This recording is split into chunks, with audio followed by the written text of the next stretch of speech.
Balik ako may rapper daw sa TikTok na naghahamon ng laban. Walang personalan to pero ano ba talaga gusto mong patunayan? Ano nga ba nakain mo para maisip mo bigla na ako ay labanan? Imposible akong talunin lalo na pag rap battle na ang usapan.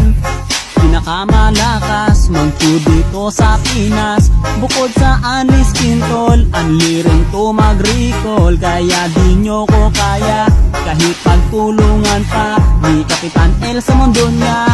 Kayo'y mapapaluhod sa harapan ng tunay na rapper na hinamon mo ng battle sa paligsahan ng rap. Pagkatalo mo'y masaklap, ngayon matutong kumilala, di may kukumpara.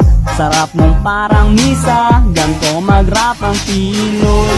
Kultura mo magsasak, kultura mo